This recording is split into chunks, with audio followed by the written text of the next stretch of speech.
नमस्कार दोस्तों, स्वागत है आपके अपने YouTube चैनल समीक्षा क्लासेस में। संभावित प्रश्न श्रृंखला की कड़ी में आज हम आपके लिए लेकर आए हैं खोटा भाषा से संबंधित संभावित प्रश्न श्रृंखला। और इसमें आज का टॉपिक है खोटा भाषा का महान विद्वान, प्रखांड विद्वान, खोटा भाषा का पुरोधा विद्वान, खोटा भाषा का टैगोर कहे जाने वाले विद्वान श्रीनिवास पाणिनि जी से संबंधित। तो इस वीडियो में हम बात करेंगे श्रीनिवास पाणिनि जी कौन थे, श्रीनिवास पाणिनि जी का खोटा भाषा में क्या योगदान रही, खोटा भाषा में इनकी क्या वजूद है, क्यों इस टॉपिक काफ़ी महत्वपूर्ण हो जाती है। श्रीनिवास पाणिनि जी से संबंधित जितने भी महत्वपूर्ण क्वेश्चंस बन सकती है उन सारे प्रश्नों को इस वीडियो में हमने शामिल किए हैं।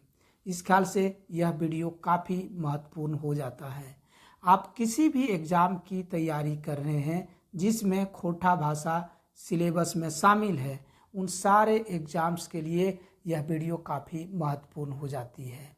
तो इस वीडियो को आप लगातार देखिएगा और जब भी आप एग्ज़ाम देने जाएंगे उससे पहले इस वीडियो को ज़रूर देख लीजिएगा, क्योंकि इस वीडियो के माध्यम से हम सारे पहलू को यहाँ पर लाए हैं। इससे अधिक क्वेश्चंस नहीं बन सकती है। यह क्वेश्चन आए दिन जो एग्ज़ाम में पूछी गई है उसको भी हमने शामिल किए हैं, साथ में आने वाले एग्ज़ाम में क्या पूछी जा सकती है उसको भी हमने यहाँ पर शामिल किए हुए हैं। तो चलिए आज का वीडियो हम लोग स्टार्ट करते हैं। जो स्टूडेंट फर्स्ट टाइम देख रहे होंगे वो वीडियो को सब्सक्राइब कर देंगे और आपको बेल आइकन पर क्लिक कर लेंगे, वीडियो को शेयर कर दीजिएगा। तो चलते हैं, आज का सेशन हम लोग स्टार्ट करते हैं। और ये रहा आपके स्क्रीन पर श्रीनिवास पाणिनि जी। अब यहाँ पर हम लोग नॉर्मल परिचय देखेंगे, आखिर श्रीनिवास पाणिनि जी कौन थे, उनकी जन्म कब हुई, कहाँ के रहने वाले हैं, क्या क्या रचनाएं किए हैं। इसके बाद हम लोग इस टॉपिक से जो भी प्रश्न बनेगी उसकी हम लोग चर्चा करेंगे। तो चलिए हम लोग स्टार्ट करते हैं। तो देखिए, श्रीनिवास पाणिनि जी का जन्म 25 दिसंबर 1920 को हुई। कब हुई? 25 दिसंबर 1920 को हुई। ये काफ़ी इम्पोर्टेंस हो जाती है क्योंकि इन्हीं के जन्म पर खोटा दिवस मनाया जाता है 25 दिसंबर को। मृत्यु इनका कब हुई? 7 अक्टूबर 1986 को। श्रीनिवास पाणिनि जी की मृत्यु 7 अक्टूबर 1986 को हुई। ये भी डेट ध्यान में रखिएगा। इनका जन्म स्थान कहाँ है? खोटा में जन्म स्थान कहते हैं। बरवा अड्डा, कल्याणपुर, धनबाद। तो धनबाद के रहने वाले थे। इसको आप बरवा अड्डा को ध्यान में रखेंगे।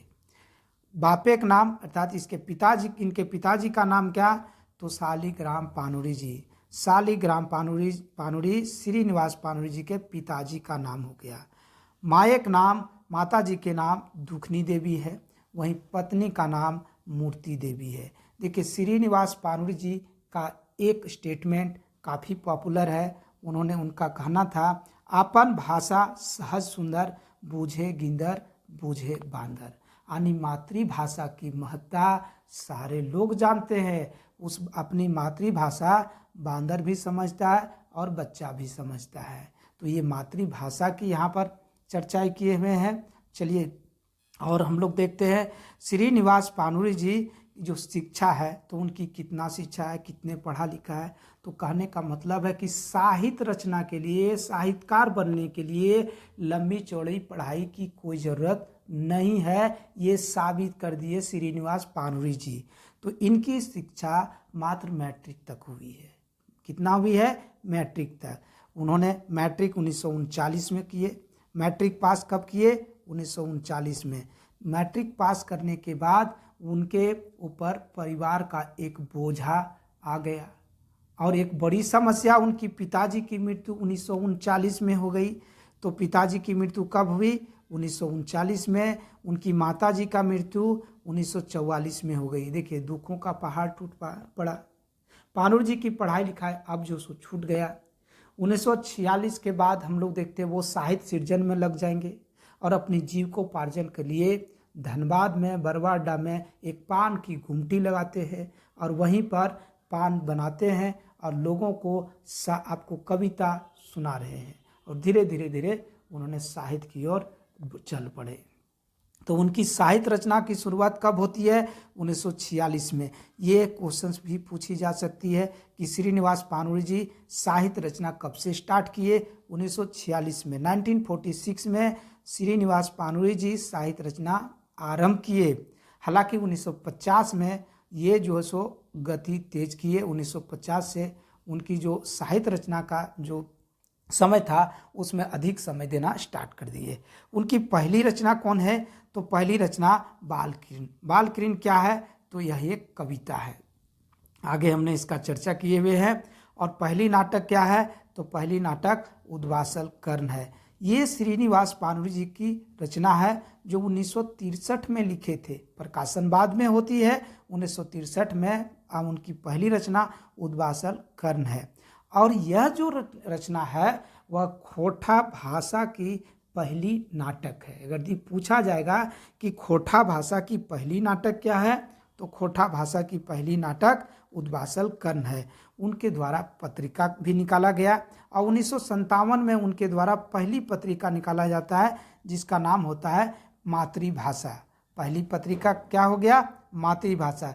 यह ना सिर्फ पानुरी जी की पहली पत्रिका है बल्कि खोटा भाषा की पहली पत्रिका है, मातृभाषा। तो इसे भी ध्यान में रखेंगे।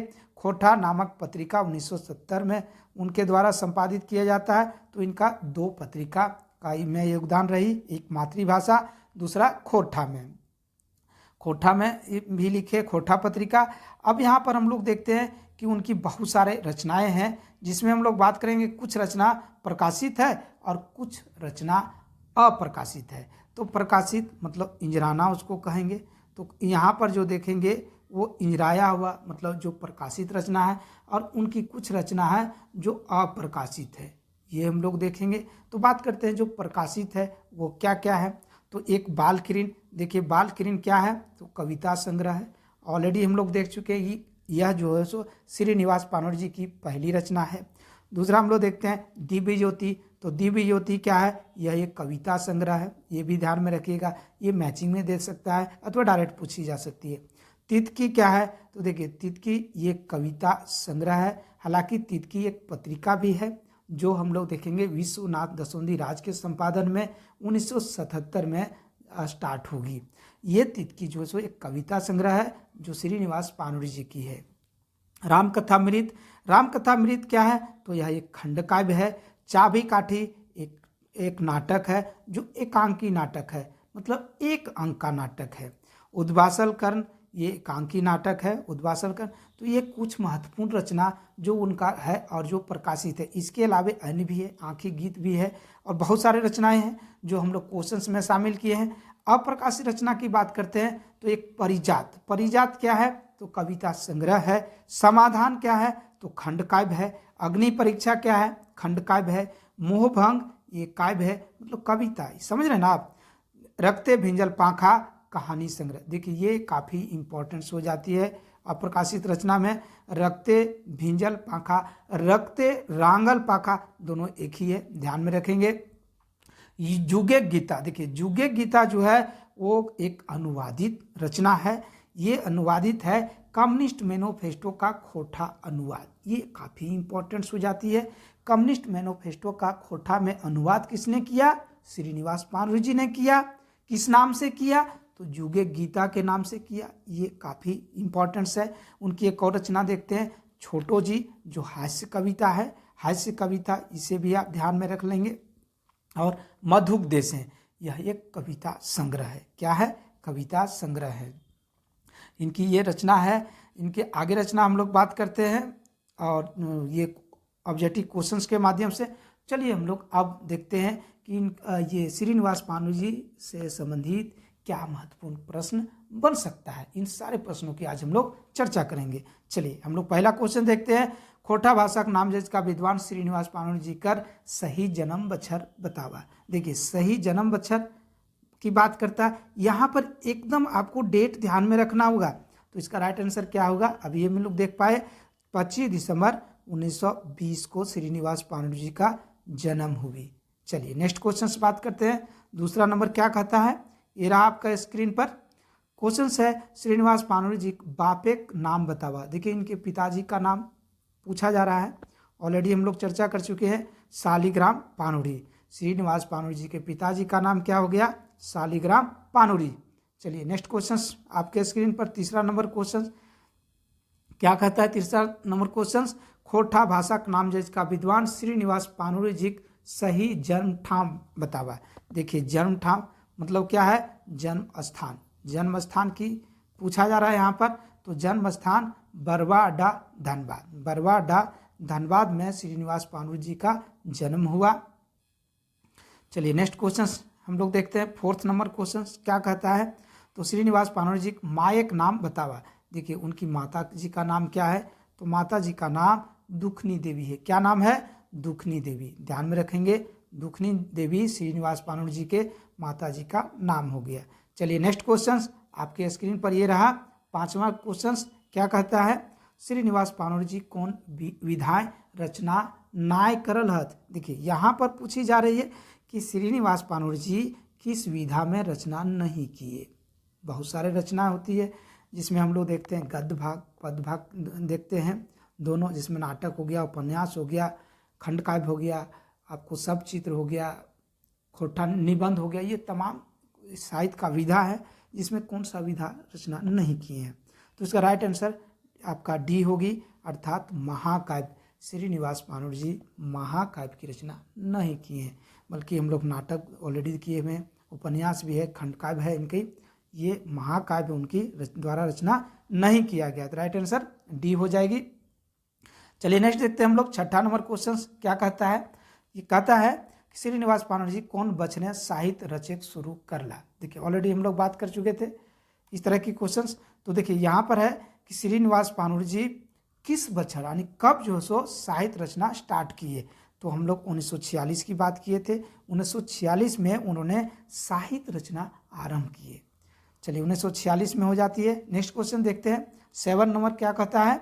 श्रीनिवास पानुरी जी कौन बछरे मैट्रिक पास करल हलथिन। श्रीनिवास पानुरी जी मैट्रिक पास कब किए थे? तो 1939 में। हम लोग ऑलरेडी देख पाए 1939 में श्रीनिवास पानुरी जी मैट्रिक पास किए और वह उनकी पढ़ाई मैट्रिक तक ही रही। चलिए नेक्स्ट क्वेश्चन और ये रहा आपके स्क्रीन पर 8वां नंबर क्वेश्चन क्या कहता है? श्रीनिवास पानुरी जी की जिंदगी से अपन बाप माई कर छाया कब उठ गए। मतलब यहाँ पर पिताजी और माताजी के मृत्यु का डेट पूछा जा रहा है। तो इसका राइट आंसर होगी ये, अर्थात उनकी पिताजी की मृत्यु 1939 में हुई और माताजी का मृत्यु 1944 में हुई। 1944 में उनकी माताजी का मृत्यु हो गया और पिताजी का मृत्यु 1939 में हो गया। सॉरी। चलिए हम लोग आगे देखते हैं। 9th नंबर क्या कहता है? ये रहा आपके स्क्रीन पर। श्रीनिवास पानुरी जी खोटा लिखल पहली रचना है। देखिए उनके द्वारा रची गई पहली रचना क्या थी? बालकिरण, तितकी, मेरे गीत, दीपी युति। तो हम लोग ऑलरेडी देख चुके। इसका राइट आंसर ये होगी बालकिरण। श्रीनिवास पानुरी जी के द्वारा लिखी गई पहली खोटा रचना है। चलिए नेक्स्ट क्वेश्चन देखते हैं। 10वां नंबर क्वेश्चन क्या कहता है? 10वां कहता है श्रीनिवास पानुरी जी खोटा भाषा गद्य लिखे की शुरुआत कौन विधाएं करल हलथिन। देखिए यहाँ पर हम लोग को जानना होगा कि भैया गद्य का कौन कौन सी विधाएं होती है। तो हम लोग देखते हैं कि ऑलरेडी देखते हैं कहानी, उपन्यास, नाटक, निबंध, सब चित्र देखते हैं, संस्मरण देखते हैं, यात्रा वृत्तांत देखते हैं। ये तमाम जो विधाएं हैं ये सारे गद्य भाग हो गया। उसमें से किस रचना से उन्होंने साहित्य रचना स्टार्ट की? गद्य रचना।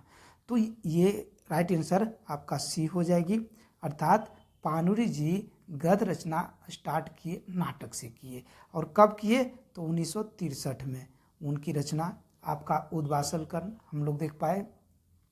चलिए नेक्स्ट क्वेश्चन देखते हैं। आपको 11वां नंबर क्वेश्चन क्या कहता है? ये रहा आपके स्क्रीन पर। श्रीनिवास पानुरी जी कम्युनिस्ट मैनिफेस्टो कर खोटा भाषाएं कौन नाम से अनुवाद करल हलथिन। तो देखिए यहाँ पर कहा जा रहा है कि कम्युनिस्ट मैनिफेस्टो का अनुवाद श्रीनिवास पानुरी जी ने किया। तो किस नाम से किया ये पूछी जा रही है। तो राइट आंसर बी होगी, जुगे गीता के नाम से श्रीनिवास पानुरी जी ने कम्युनिस्ट मैनिफेस्टो का अनुवाद किए। चलिए नेक्स्ट क्वेश्चन। और 12वां नंबर क्या कहता है, देखते हैं हम लोग। श्रीनिवास पानुरी जी कौन बचने मातृभाषा पत्रिका भरवे शुरू करल हल।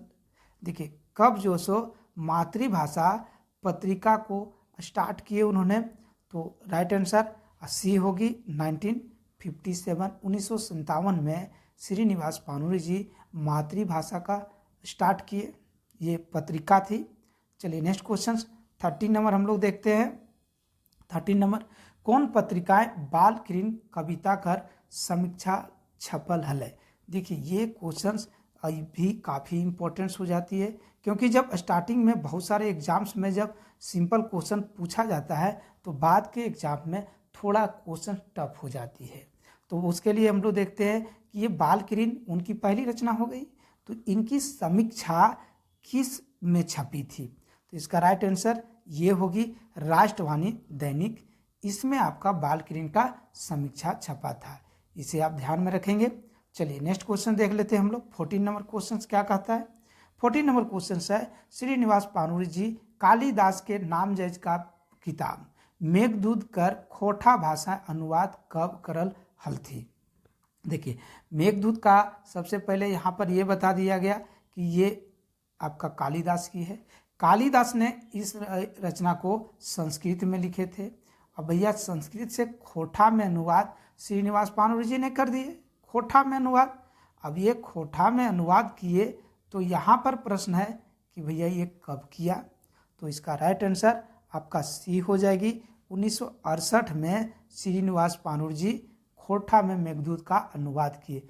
कहीं कहीं आप 68 के जगह पर 69 रहती है, तो आप इसको आंसर आप बनाएंगे, अलग अलग बुकों में अलग अलग है, हालांकि राइट आंसर 1968 ही होगी। चलिए नेक्स्ट क्वेश्चन हम लोग बात करेंगे। 15 नंबर क्वेश्चन क्या कहता है, खोटा शिष्ट साहित्य कर जनक है। देखिए खोटा शिष्ट साहित्य, देखिए खोटा शिष्ट साहित्य का जनक कौन था। देखिए साहित्य तो होती है, एक लोक साहित्य होती है, एक शिष्ट साहित्य होती है। यहाँ पर हम लोग ये ध्यान में रखना होगा कि भैया साहित्य जो है वो कितने होते हैं, तो दो होते हैं। एक हम लोग लोक साहित्य की बात करेंगे, लोक साहित्य, और एक हम लोग बात करेंगे शिष्ट साहित्य की बात करेंगे। शिष्ट साहित्य, देखिए लोक साहित्य और शिष्ट साहित्य में क्या अंतर है, तो ध्यान में रखेंगे कि लोक साहित्य होगी इनकी रचनाकार का पता नहीं चलेगा, इसकी साझा संपत्ति होगी यानी गोटा समाज की संपत्ति होगी, और शिष्ट साहित्य इसकी रचनाकार होगी और पार्टिकुलर व्यक्ति की अपनी पर्सनल प्रॉपर्टी होगी। तो शिष्ट साहित्य का जनक डी अर्थात श्रीनिवास पानुरी जी को शिष्ट साहित्य का जनक कहते हैं, खोटा शिष्ट साहित्य का जनक। नेक्स्ट देखते हैं हम लोग 16 नंबर क्वेश्चन क्या कहता है। ये रहा 16 नंबर, गलत मिलान के छांटा। यहाँ पर कौन सा गलत मिलान है उसको छांटना है। देखिए यहाँ पर कुछ रचनाएं दी हैं और उसकी नेचर यानी किस प्रकार की बुक है ये पूछा जा रहा है। तो स्टार्ट करते हैं हम लोग, देखते हैं। रखते भिंजल पाखा क्या है, तो यह एक कहानी गोच है, एकदम सही है, कहानी गोच है। अग्नि परीक्षा क्या है, तो अग्नि परीक्षा अथवा अग्नि परीक्षा ये खंडकाव्य है, ये भी सही है। तीतकी क्या है, यह कहानी संग्रह, ये भी सही है। कुसमी क्या है, कहानी संग्रह है, तो नहीं है, यह कहानी संग्रह नहीं है बल्कि यह एक कहानी है। ये क्या है, कुसमी एक कहानी, सॉरी ये कविता संग्रह नहीं है, यह क्या है, तो यह एक कहानी है, कहानी अथवा कहानी इसको हम लोग कह सकते हैं, ये है। तो राइट आंसर डी हो जाएगी। चलिए नेक्स्ट हम लोग 17 नंबर क्वेश्चंस बात कर लेते हैं। 17 नंबर क्वेश्चंस क्या कहता है, श्रीनिवास पानुरी जी उद्वासल कर्ण नामक नाटक कब लिखल हला। देखिए ये क्वेश्चन यहाँ पर पूछ दिया कि उद्वासल कर्ण की रचना श्रीनिवास पानुरी जी ने कब किया, ये नाटक है, तो इसका राइट आंसर सी होगी 1963 में श्रीनिवास पानुरी जी उद्वासल कर्ण नामक नाटक लिखे थे। चलिए नेक्स्ट क्वेश्चन बात करते हैं। 18 नंबर क्वेश्चन क्या कहता है, श्रीनिवास पानुरी जी पुकारू नाम बतावा। देखिए यहाँ पर पूछा जा रहा है उनकी पुकारू नाम, ध्यान में रखिएगा, पुकारू नाम पूछा जा रहा है। खोटा भाषक टैगोर, खोटा भाषक वाल्मीकि, श्रीनिवास, खोटा भाषक पुरोधर। तो ये जो है ये सारे उनकी उपाधि है, और पुकारू नाम श्रीनिवास। तो पुकारू नाम क्या है, श्रीनिवास, ध्यान में रखिएगा। चलिए नेक्स्ट क्वेश्चन बात करते हैं। 19 नंबर क्वेश्चन क्या कहता है, श्रीनिवास पानोरी जी की जीवनी के लिखल है। देखिए श्रीनिवास पानोरी जी की जीवनी किसने लिखा, ये यहाँ पर क्वेश्चन बन रहा है। तो इसका राइट आंसर देखते हैं, बी होगी प्रदीप कुमार दीपक। प्रदीप कुमार दीपक जी है, उनके द्वारा श्रीनिवास पानोरी जी की जीवनी लिखे थे, प्रदीप कुमार दीपक। चलिए नेक्स्ट क्वेश्चन बात करते हैं। 20 नंबर क्वेश्चन क्या कहता है, श्रीनिवास पानोरी जी लोक की नामे डाकहला। देखिए वहां पर पुकारू नाम की बात किया था, यहाँ पर कहा जा रहा है कि लोग अर्थात लोग उनको किस नाम से पुकारते थे, किस नाम से पुकारते थे, कवि जी, पुरोधा कवि, देहाती कवि, आंसू कवि। तो राइट आंसर ये होगी कवि जी। कवि जी के नाम से वो पॉपुलर थे। श्रीनिवास तो उनकी पुकारू नाम हो गया, तो कवि जी ध्यान में रखेंगे। चलिए नेक्स्ट हम लोग देखते हैं 21 नंबर क्वेश्चन क्या कहता है, छोटा नागपुरी भाषाओं में सर्वप्रथम खोटा भाषा में श्रीनिवास पानोरी ने मेघदूत का अनुवाद करने का श्रेय पाया, यह केकर कथन है।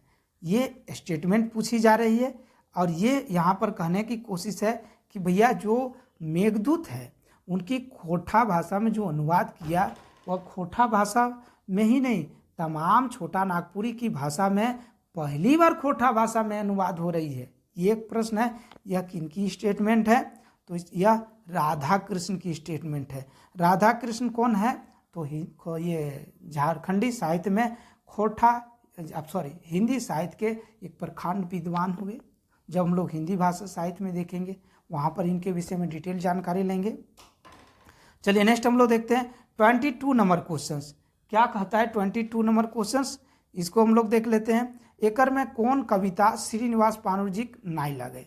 देखिए इसमें से कौन सी कविता श्रीनिवास पानोरी जी का नहीं है, ये क्वेश्चन है। ऑप्शन देखते हैं, हमू, देखिए हमू नहीं, यहाँ हमू हो जाएगा। हमू मानुष एक बच्चा, ककर आँखी पानी, कौनटा बेस युग, अग्नि परीक्षा। तो इसका राइट आंसर सी होगी, कौनटा बेस युग। अब बात करते हैं भैया इसकी रचनाकार कौन है, तो ध्यान में रखिएगा doctor A K. Jha. Doctor A K. Jha ये इसका रचना है। बाकी रचना जो है श्रीनिवास पानोरी जी, तो इस रचना को भी आप ध्यान में रख लेंगे कि डायरेक्ट पूछा जा सकता है कि कौन ये अग्नि परीक्षा की रचनाकार कौन है, तो श्रीनिवास पानोरी जी है। ककर आँखी पानी, इस तरह की क्वेश्चंस बनेगी, तो ये ऑप्शंस भी आपका क्वेश्चंस बनती है, ध्यान में रखिएगा। चलिए नेक्स्ट क्वेश्चन हम लोग देखते हैं और क्वेश्चन से आपके सामने 23 नंबर क्वेश्चन क्या कहता है, श्रीनिवास पानोरी जी लिखल निबंध कर नाम बतावा। देखिए उनके द्वारा लिखी गई निबंध, उन्होंने निबंध भी लिखे, कर नाम बताइए। छोटा नागपुर साहित्यिक धरती, खोटा धरती, खोटा साहित्य धरती, खोटा गद्य पद्य साहित्य धरती। तो राइट आंसर सी होगी, खोटा साहित्य धरती। उनकी जो है सो आपका एक निबंध रचना है, किनकी, श्रीनिवास पानोरी जी की निबंध रचना है, ये हम लोग देखते हैं। चलिए नेक्स्ट हम लोग बात करते हैं 24 नंबर क्वेश्चंस क्या कहता है आपके लिए। 24 नंबर क्वेश्चंस उसको भी हम लोग जानते हैं। 24 नंबर क्वेश्चंस क्या कहता है, चलिए कहता है कि चाबी काठी खोटा भाषा कौन साहित्य विधा के रचना लगे। देखिए यहाँ पर पूछ दिया गया कि चाबी काठी रचना जो है वह कैसी रचना है, उपन्यास है, कहानी गोच है, खंड काव्य है, नाटक है। तो अभी हम लोग देख पाए थे, ये राइट आंसर इसका क्या हो गया, तो चाबी काठी एक नाटक है। चाबी काठी क्या है, एक नाटक है। चलिए नेक्स्ट हम लोग बात करते हैं 25 नंबर क्वेश्चन क्या कहता है। ये रहा आपका 25 नंबर क्वेश्चन, श्रीनिवास पानोरी जी की लिखल रचना मधुक देशे देशे कैसन रचना। देखिए मधुक देशे ये कैसी रचना है, काव्यिक संग्रह है, महाकाव्य है, खंड काव्य है, नाटक है। तो इसका यह हम लोग देखते हैं आपका कविता संग्रह है। मधुक देशे क्या है, तो यह कविता संग्रह हो गया, ध्यान में रखिएगा कविता संग्रह है। चलिए नेक्स्ट हम लोग देखते हैं 26 नंबर क्वेश्चन क्या कहता है। 26 नंबर क्वेश्चन, श्रीनिवास पानोरी जी की लिखल रचना रामकथामृत। रामकथामृत किस प्रकार की रचना है, काव्य संग्रह, महाकाव्य, खंड काव्य, उपन्यास।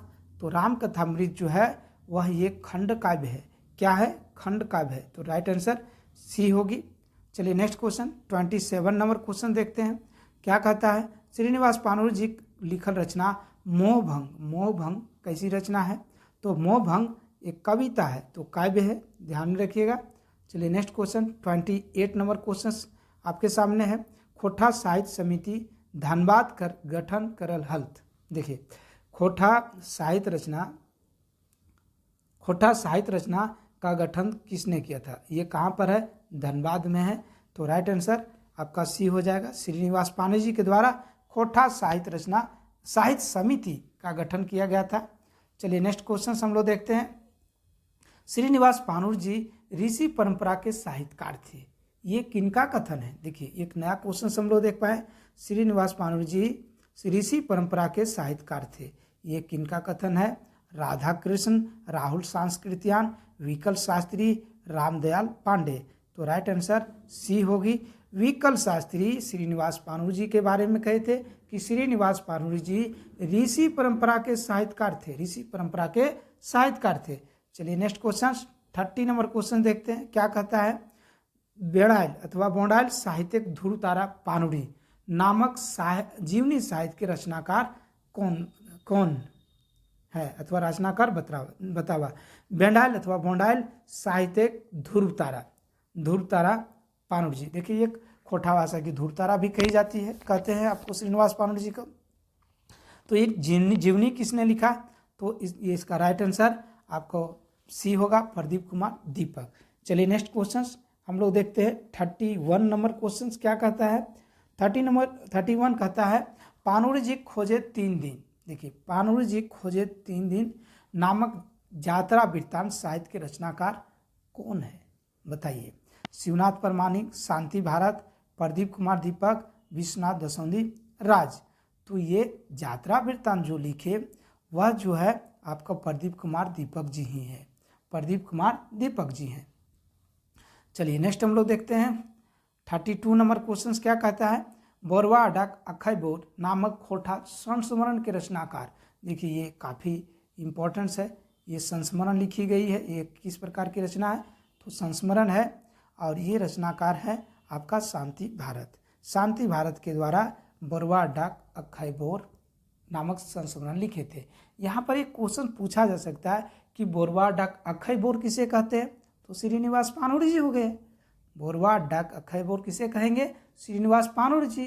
और पानुर जी श्रीनिवास पानुर जी को बोरवा डाक अखय बोर की उपाधि किसने दिया, तो आपका शांति भारत होगा, राइट आंसर।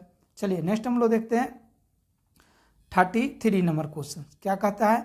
खोटा साहित्यिक प्रोधा पानुर जी नामक खोटा संस्मरण के रचनाकार बताइए। देखिए यहाँ पर खोटा साहित्यिक प्रोधा की बात किया, इसके पहले हम लोग देखते हैं अखय खोटा भाषा का अखय बोर, दोनों संस्मरण है, तो प्रोधा पानुर जी ये संस्मरण किसने लिखा था, तो राइट आंसर डी होगी, विश्वनाथ दसौंधी राज खोटा साहित्यिक प्रोधा पानुर जी नामक खोटा संस्मरण की रचना किए थे। चलिए नेक्स्ट क्वेश्चन देखते हैं 34 नंबर क्वेश्चन क्या कहता है। देखिए कम्युनिस्ट विचारधारा लोक पानुरी। देखिए पानुर जी कम्युनिस्ट विचारधारा के थे, ये कथन किनका है, सॉरी यहाँ पर नामक खोटा संस्मरण के रचनाकार पूछा जा रहा है। शिवनाथ परमानी, श्याम सुंदर महतो, जयवीर साहू, विश्वनाथ दसौंधी राज जी। तो इसका राइट आंसर ये होगी, शिवनाथ परमाणिक जी कम्युनिस्ट विचारधारा लोक पानुरी नामक खोटा संस्मरण की रचना किए। ये भी इम्पोर्टेंट है फ्रेंड्स, आपको हम पहले ही कह चुके हैं कि श्रीनिवास पानुरी जी से संबंधित जितने भी क्वेश्चंस बनेगी उन सारे क्वेश्चंस को यहाँ पर हमने शामिल किए हैं। बहुत सारा नया क्वेश्चंस मिलेगी, बहुत सारा आप ऑलरेडी जान रहे होंगे, तो वह रिवीजन भी हो जाएगी आपके लिए। तो ये हम लोग देख लिए। नेक्स्ट हम लोग देखते हैं 35 नंबर क्वेश्चन क्या कहता है। 35 नंबर क्वेश्चन है श्रीनिवास पानुर जी रामकथामृत नामक रचना कब लिखल हल थी। देखिए रामकथामृत की रचना कब की है, ये प्रश्न है। 1963, 1966, 1963, 1971। तो इसका राइट आंसर हम लोग देखते हैं तो डी है 1971। देखिए ये दोनों एक ही ऑप्शन हो गया, यहाँ 67 कर लेंगे हम लोग। राइट आंसर डी होगी आपको। 1971 में राम कथामृत नामक रचना की रचना आपको श्रीनिवास पानूर जी किए थे। चलिए नेक्स्ट क्वेश्चन 36 नंबर क्वेश्चन आपके स्क्रीन पर है। क्या कहता है 36 नंबर, श्रीनिवास पानूर जी दिव्य ज्योति नामक रचना कब लिखल थी। देखिए यहाँ पर दिव्य ज्योति की काल वर्ष पता रचना काल पूछा जा रहा है 1954, 1957, 1959, 1962। तो इसका राइट आंसर होगी ये 1954 में दिव्य ज्योति की रचना 1954 में किए थे। और आपका बालकृष्ण की रचना भी 1954 में किया गया है, ये ध्यान में रखेंगे। हालांकि वह पहली रचना हो जाएगी, पहली रचना। नेक्स्ट हम लोग बात करेंगे 37 नंबर क्वेश्चन। क्या कहता है 37 नंबर क्वेश्चन, सबले 20 नामक खोटा कविता का रचनाकार बतावा। सबले 20, देखिए सबले 20 ये आपका कविता है और इनकी रचनाकार कौन है। तो राइट आंसर ये होगी आपका श्रीनिवास पानूर जी। सबले 20 ध्यान में रखिएगा, सबले 20 के रचनाकार श्रीनिवास पानूर जी। चलिए नेक्स्ट क्वेश्चन हम लोग देखते हैं 38 नंबर क्वेश्चन। क्या कहता है क्वेश्चन है, श्रीनिवास पानूर जी पत्नी अथवा बहुरिया कर नाम बताओ, उनकी पत्नी का नाम बतावा। तो राइट आंसर सी होगी मूर्ति देवी। उनकी पत्नी का नाम क्या था आपका मूर्ति देवी उनकी पत्नी का नाम हो गया। नेक्स्ट क्वेश्चन 39 क्वेश्चन आपके सामने है, श्रीनिवास पानूर जी लिखल कहानी के छांटा। देखिए यहाँ पर बहुत सारा कहानी है, उसमें से छांटना है कि कौन सी रचना उनके द्वारा लिखी गई रचना है। हम लोग ऑप्शन देखते हैं, मनबोध, जादू, बदला, सभे सही है। तो इसका राइट आंसर आपका ये होगी मनबोध की रचना श्रीनिवास पानूर जी नहीं किए। बाकी जादू और बदला ये श्रीनिवास पानूर जी की कहानी है जो उनके द्वारा लिखा गया है। नेक्स्ट क्वेश्चन हम लोग देखते हैं और ये रहा आपके स्क्रीन पर 40वां नंबर क्वेश्चन। क्या कहता है 40वां नंबर क्वेश्चन, श्रीनिवास पानूर जी कैसन कवि हलत। देखिए वह किस प्रकार के कवि थे, वह छायावादी थे, वह जनवादी थे, वह भाग्यवादी थे, ये और भी दोनों सही है। तो देखिए ये भी दोनों सही है, ये उनकी राइट आंसर होगी। छायावादी कवि, जनवादी रचना उन लिखे थे, भाग्यवादी भैया नहीं है, वो काफ़ी दुख तकलीफ से जीवन यापन किए, उनकी जीवनी से हम लोग देख पाते हैं। चलिए नेक्स्ट हम लोग देखते हैं 41 नंबर क्वेश्चन क्या है, किसान नामक खोटा कविता का रचनाकार बतावा। देखिए किसान नामक खोटा डायरेक्ट क्वेश्चन पूछा जा सकता है, किसान कविता का रचनाकार कौन है। तो राइट आंसर डी हम लोग देखेंगे, श्रीनिवास पानूर जी के द्वारा रची गई। ये टाइप की क्वेश्चन जो है रचना आप एक जगह कलेक्ट कर लेंगे और उसको आप रट्टा मार लेंगे। चलिए नेक्स्ट क्वेश्चन हम लोग देखेंगे 42 नंबर क्वेश्चन। क्या कहता है, एकर में कौन रचना श्रीनिवास पानूर जी नाय लागे। देखिए यहाँ पर कुछ रचनाएं दिया गया है जो श्रीनिवास पानूर जी की नहीं है। ये प्रश्न है आपका, अपराजित, हमर गांव, जादू पटिया, भरमर गीत। तो इसका राइट आंसर सी होगी, जादू पटिया के रचनाकार श्रीनिवास पानूर जी नहीं थे। बाकी इन सारे का जो सो श्रीनिवास पानूर जी हम लोग देखते हैं। चलिए नेक्स्ट क्वेश्चन 43 नंबर क्वेश्चन हम लोग देखते हैं। 43 क्या कहता है, श्रीनिवास पानूर जी लिखल अजनास कैसन रचना है। देखिए अजनास किस प्रकार की रचना है, निबंध है, नाटक है, कविता है, कहानी है, ये प्रश्न है। तो इसका राइट आंसर हम लोग देखेंगे अजनास क्या है। तो अजनास एक निबंध है, ध्यान में रखेंगे, अजनास एक निबंध है। चलिए नेक्स्ट क्वेश्चन हम लोग देखेंगे 44 नंबर क्वेश्चन। क्या कहता है 44 नंबर क्वेश्चन, एकर में कौन रचना श्रीनिवास पानूर जी नाय है। देखिए इसमें से कौन सी रचना श्रीनिवास पानूर जी नहीं है।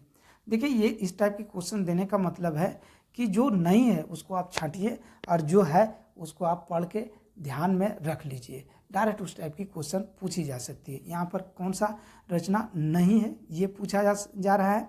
तो इसका राइट आंसर ये होगी, ये किसका रचना है, तो ये मनपूरन जी का है। देखिए मनपूरन गोस्वामी का है, किनका रचना है, मनपूरन गोस्वामी। बाकी सारे रचना हम लोग देखते हैं ये पानूर जी की रचना है, ये पानूर जी की रचना है। तो ये सारे क्वेश्चन आप ध्यान में रखेंगे, कुछ भी क्वेश्चन उठा सकता है। आंखें गीत की रचनाकार कौन है, तो श्रीनिवास पानूर जी है। मेरे गीत के रचनाकार कौन है, श्रीनिवास पानूर जी है। इस टाइप की क्वेश्चंस पूछा जा सकता है। तो यहाँ पर ये क्वेश्चन से मतलब नहीं, इस क्वेश्चन के अंदर बहुत से क्वेश्चन छिपी रहती है, उसे आप रीड कर लेंगे। इस टाइप की क्वेश्चन फंसा सकता है। चलिए नेक्स्ट हम लोग देखते हैं 45 नंबर क्वेश्चन क्या कहता है?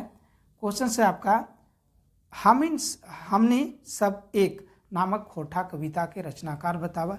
देखिए, हमने सब एक कविता है के रचनाकार कौन है? तो राइट आंसर सी होगा, श्रीनिवास पानुड़ जी हैं, श्रीनिवास पानुड़ जी।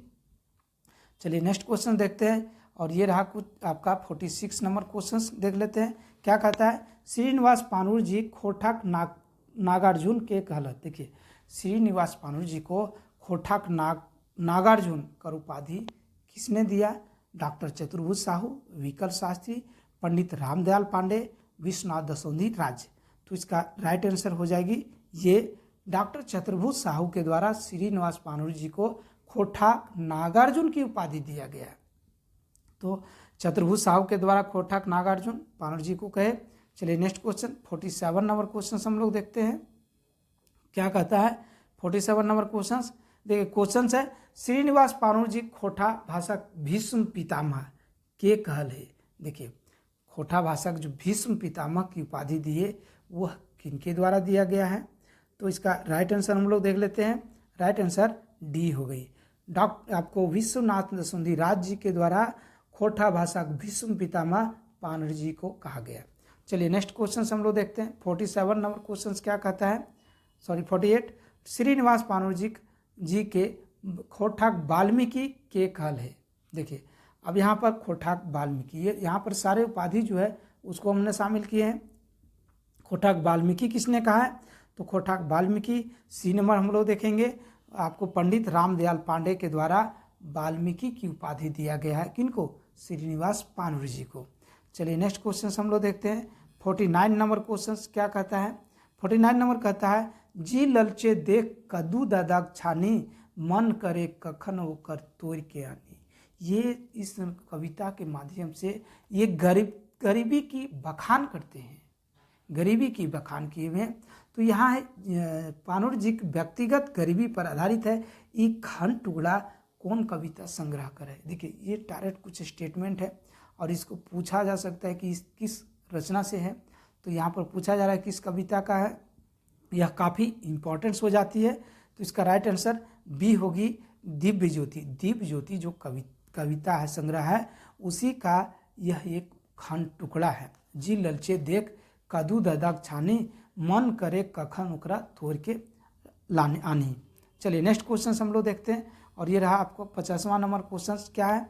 खोठा दिवस कब मनावल जाए? खोठा दिवस कब मनावल जाए?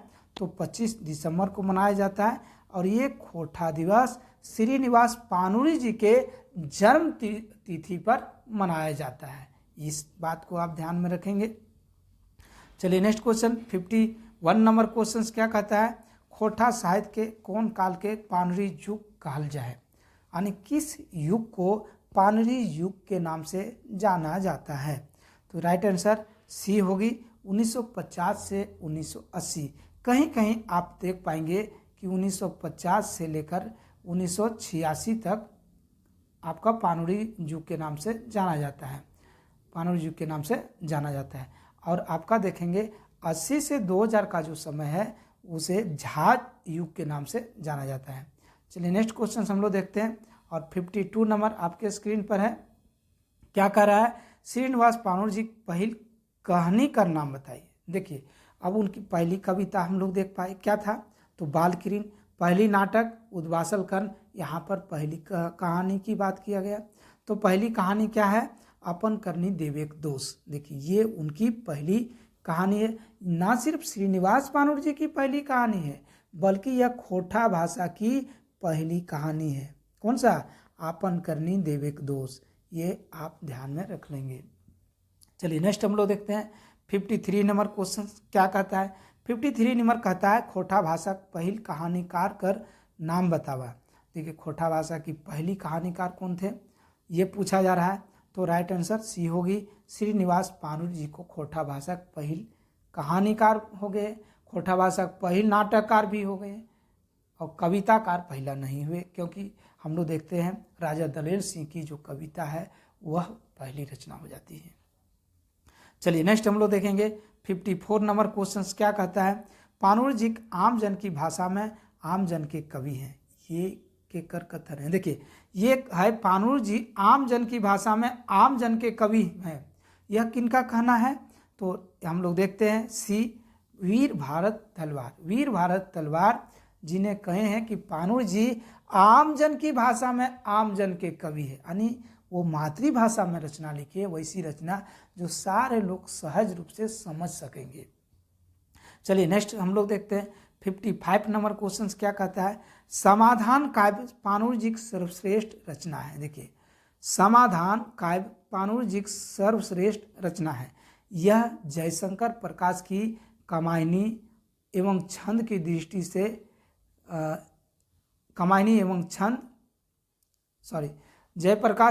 जयशंकर प्रसाद की कामायनी एवं छंद की दृष्टि से दिनकर की कुरुक्षेत्र से प्रभावित दिखती है। कौन सी रचना? समाधान रचना। ये ध्यान में रखिएगा, समाधान रचना का जो एक क्या कहते हैं जो प्रभावित है तो जयशंकर प्रसाद की कामायनी, और छंद के दृष्टिकोण से देखते हैं तो दिनकर की रचना आपका कुरुक्षेत्र से प्रभावित है। यह किसका कथन है? तो इसका राइट आंसर डी होगी, doctor BP Kesari. Doctor BP Kesari सबसे श्रेष्ठ रचना की बात की समाधान, और इनका जो प्रभावित जो देखे वो आपका दो, एक कामायनी से एक कुरुक्षेत्र से। चलिए नेक्स्ट देखते हैं 56 नंबर क्वेश्चन क्या कहता है। 56 नंबर क्वेश्चन हम लोग देखते हैं, 56 नंबर क्वेश्चन है आपको लोक सेवा संघ धनबाद के गठन करवैया के नाम बतावा। देखिए लोक सेवा संघ इस टाइप की क्वेश्चंस आपको डायरेक्ट पूछा जा सकता है, तो यह श्रीनिवास पानुर जी इसका राइट आंसर हो गया। चलिए नेक्स्ट हम लोग देखते हैं 57 नंबर क्वेश्चन क्या कहता है? आज नाई तो काल हमर बात माने हो तो गोड़े कांटा मुँहे धर टाने हो तो। यह काफ़ी प्रचलित है और प्रसिद्ध है, ये उनकी खंड का टुकड़ा है, ये काफ़ी प्रचलित है। ये खंड टुकड़ा के रचवैया कौन है? तो राइट आंसर श्रीनिवास पानुर जी। इस टाइप की क्वेश्चंस आपसे पूछा जा सकता है। चलिए नेक्स्ट क्वेश्चन देखते हैं 58 नंबर क्वेश्चन क्या है? नाच बांदर नाच रे मोर चाहे बाँच रे वो कर खातिर दूध भात तोर खातिर गाछ रे। ये खंड रचना के रचवैया कौन है? यह भी काफ़ी आपको पॉपुलर रचना है उनकी। ये इनका है, तो यह भी श्रीनिवास पानुर जी का रचना है। चलिए नेक्स्ट देखते हैं 59 नंबर क्वेश्चन क्या कहता है? निराश ना हो, मातृभाषाओं का अधिकार कोई छीन नहीं सकता, ना लोक कविता को कोई आगे बढ़ने से रोक सकता। कविता करने में आप अन्य साहित्य कवियों का अनुसरण हरगिज ना करें। ये बात पानुर जी के कहल है। देखिए होता यह है कि पानुर जी जब रचना खोटा में लिखते हैं तो वो कभी कभी लगते हैं कि मेरी रचना प्रसिद्ध होगी, लोग पढ़ेंगे या नहीं पढ़ेंगे। इसमें इसी समय आपको इनका जो भरोसा दिलाते हैं साहित्य रचना में, एक क्या कहते हैं ताकत जो देते हैं, जो निराश हो जाते हैं तो मनोबल ऊंचा करते हैं, वह थे हिंदी के प्रखंड विद्वान राहुल सांस्कृतियान। तो इस तरह की स्टेटमेंट आपसे पूछा जा सकता है। चलिए नेक्स्ट हम लोग देखते हैं, और ये रहा आपका स्क्रीन पर 60 नंबर क्वेश्चन। खोटा भाषा पहिल गद्य लेखक का नाम बतावा। तो पहिल गद्य लेखक कौन होंगे? श्रीनिवास पानुर जी। ऑलरेडी हम लोग देख पाए नाटक से उन्होंने स्टार्ट किए, नाटक से। तो पहिल आपको गद्य लेखक कौन हो गए? श्रीनिवास पानुर जी। चलिए नेक्स्ट हम लोग देखते हैं 61 नंबर क्वेश्चन क्या कहता है? श्रीनिवास पानुर जी स्मृति साहित्य सम्मान कर शुरुआत कब भेल है? देखिए अब श्रीनिवास पानुर जी पर के नाम पर कुछ पुरस्कार है, जिसमें से हम लोग देखते हैं श्रीनिवास पानुरी स्मृति साहित्यकार पुरस्कार। इस पुरस्कार को शुरुआत कब किया गया, ये प्रश्न है। तो 1989 में स्टार्ट हुई। 1989 में एक अलग से वीडियो हम लाएंगे जिसमें हम लोग देखेंगे जितने भी पुरस्कार अभी तक मिला है जिन जिन विद्वानों को, उससे संबंधित लाएंगे। चलिए नेक्स्ट क्वेश्चन हम लोग 62 नंबर देखते हैं क्या कहता है? पानुर जी पेशा की है, वो पेशा क्या था उनका? तो पान गुमटी में पान बेचना। उनका पान गुमटी बरवाडा में था और पान वो बेचते थे, उनकी ये पेशा थी। चलिए नेक्स्ट हम लोग देखते हैं 63 नंबर क्वेश्चन क्या कहता है? चाबी काठी नाटक कर सही प्रकाशन बछर बतावा। देखिए चाबी काठी नाटक है, इनकी जो सो प्रकाशन बछर की यहाँ पर पूछा गया प्रश्न, तो इसका राइट आंसर सी होगी। पहला प्रकाशित आपको 2006 में होती है और दूसरा 2009 में होती है। चलिए नेक्स्ट हम लोग देखते हैं आपका 64 उद्वासल कर नाटक कर प्रकाशन बछर छांटा। उद्वासल कर नाटक कब प्रकाशित हुई ये पूछी जा रही है, तो इसका राइट आंसर 2012 में उद्वासल कर आपको प्रकाशित हुई। जबकि रचना कब हुई, रचना तो ये ऑलरेडी हम लोग देख लिए थे 1963 में आपका उद्वासल कर रचना को लिखे थे। नेक्स्ट हम लोग देखते हैं 65 मातृभाषा कैसन पत्रिका है।